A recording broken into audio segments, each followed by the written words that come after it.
exclusive for you guys. This is what you don't see in our shows. This is us recapping the night. Tonight we were at Hiawatha Insane Asylum. The building itself is not there anymore, but I will tell you the experiences and all the emotions and the pain and everything else that happened there is still there. We were just kind of recapping the night, and I was talking here with the guys about kind of my own personal experience tonight. Something that's just kind of mind-blowing is I had a very strong sensation, which you probably, if you watched the episode, you guys saw it, where I felt like something hit me very hard, and it was about, I don't know, that long and about that wide, and it felt like it hit me, and it felt like it wrapped around me, and it felt like it pulled me down, and I was extremely sore, and I had a lot of pain in my abdomen from that, and it was, intense. And it, as the night progressed, it just seemed to kind of come and go, and then towards the end of the night, it got really bad to the point where I puked. Almost puked. I didn't puke, but I came pretty close, and I got extremely lightheaded, and it was crazy. And while we're talking about that, trying to understand that feeling, it came to my psyche here that maybe, or was it me, or who said it? Was it Bataan? You said Logan Bataan. said Bataan, and was it Parker who said? Or was it me? Was I it don't you? remember. I think you said restraints. Right, yeah. So Parker mentions, did it feel like a baton? And I said, well, kind of, yeah, but not really, because it felt like it wrapped around me. And then literally, as that happened, it popped in my mind, well, they were at an insane asylum, so they would have been tied down. They would have been restrained to their beds. They would have been having all these straps across them. And it, literally, this entire car, all of us got goosebumps. Yep. Because it wasn't just me feeling this.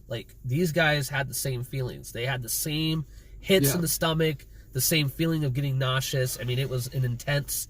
What's weird is I was the only one not feeling this sense of physical stuff going on. I was doing more internal stuff really the entire time, even right before the cameras turned on. I was feeling this very sense of calm, of very neutral, just very present in the moment the entire time, which is very...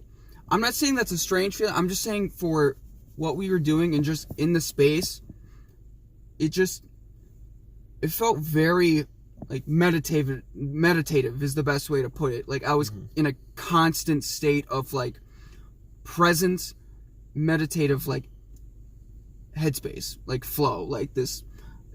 I'm trying to put it into words. It's very hard, but that's the best way I could put it, is that for the majority of the time I was laying down on my back looking up at the sky and they would literally be talking to me or asking me questions, and in my head I would be answering, but it just took me a minute to really actually get anything out. I was very much into this kind of I guess you could call it maybe trance-like state. Yeah. But very much just calm. What about you guys? You guys had your own personal... Like I said, we didn't capture a ton of evidence. Granted, we haven't gone through all the footage yet and all the back stuff, but we didn't capture a ton of evidence.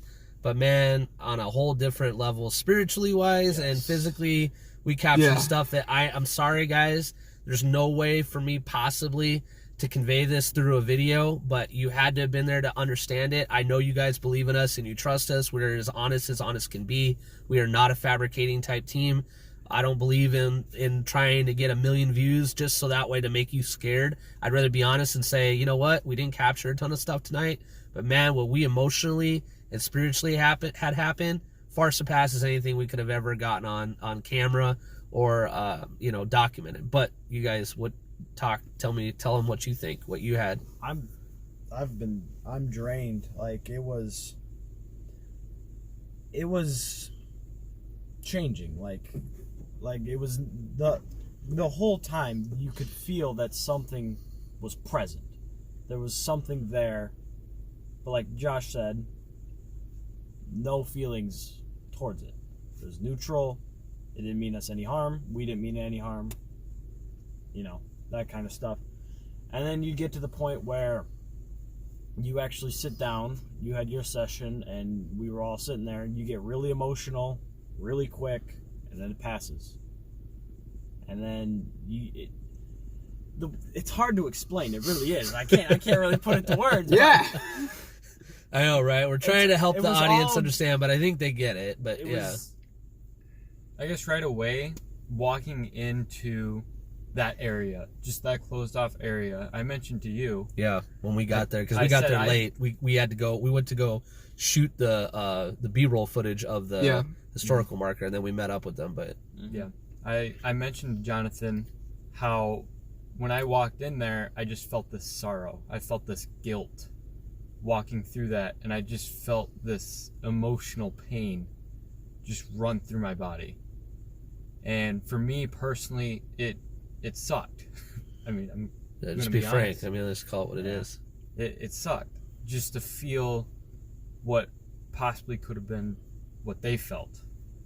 And that guilt was definitely one of my own personal feelings.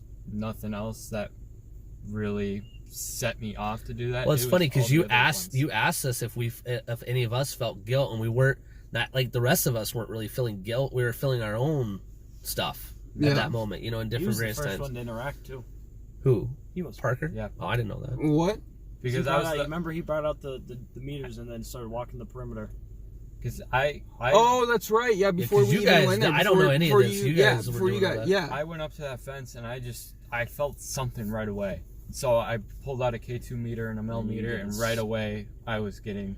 Yeah, because didn't you hits. tell me when I walked up, you said it was Yeah, like you were at a 4.0 or a The constant or highest whatever? I got was a 5.4 on the Wow. millimeter, And then every time and you then the walked right highest up to on the fence, K2 was a yellow, and that bounced up to The yellow. yellows, a lot. but that's crazy because you're saying that. Well, yellow is like a 12 or 15 on the milligal, so that's pretty crazy, to be honest.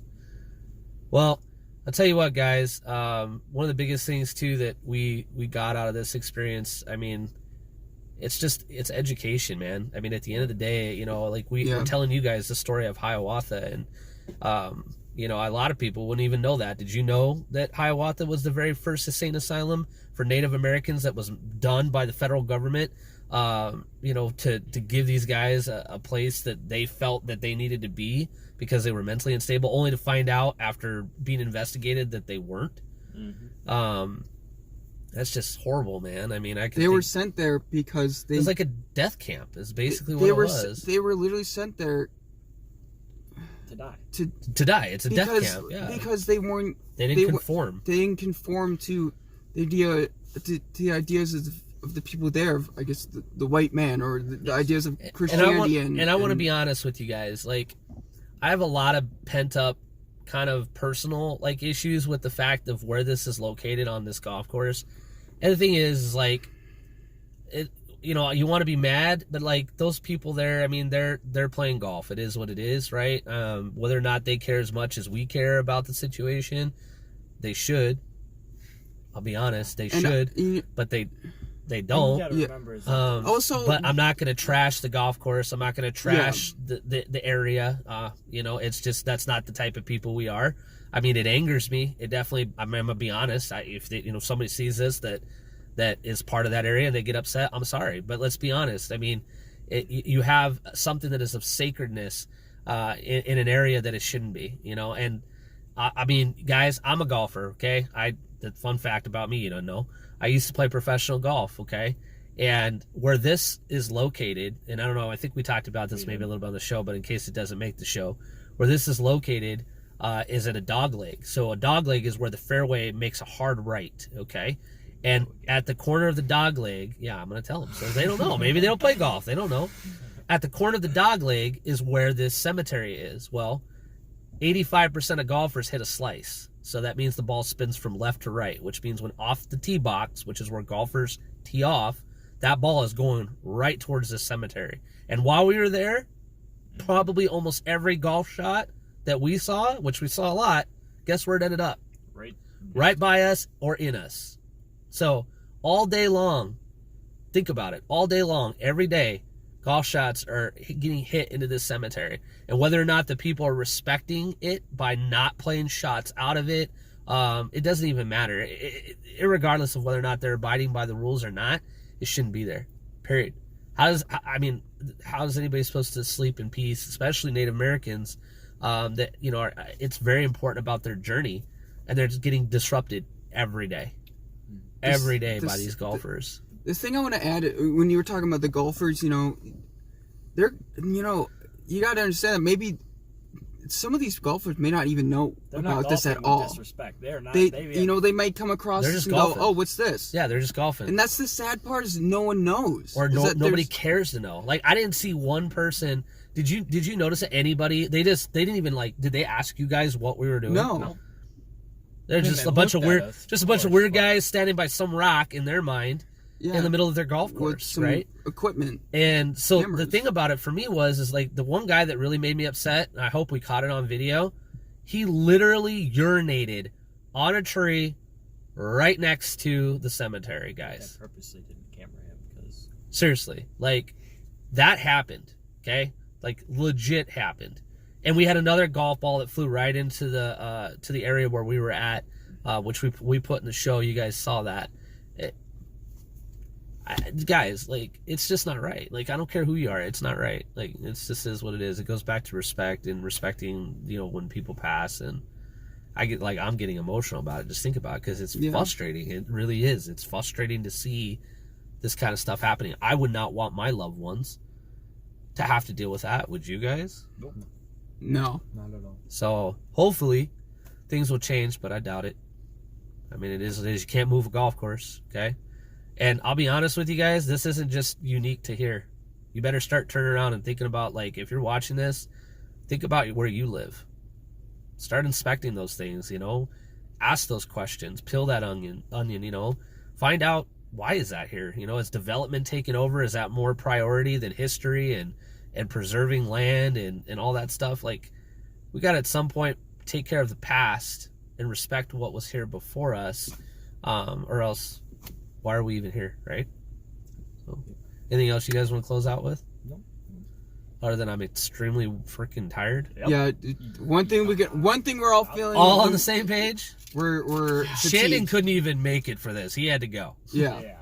No, So, like we're all like very drained. For sure. It's crazy. All right, guys, we're gonna wrap it up. I'm going to bed. These guys got to go. We're all going to bed. But we love you guys. We love everything that you guys are doing for us. You're allowing us to be able to do what we love to do. We hope that you're enjoying what we offer you guys. We're just trying to be genuine. We're just trying to be honest. These guys are good guys.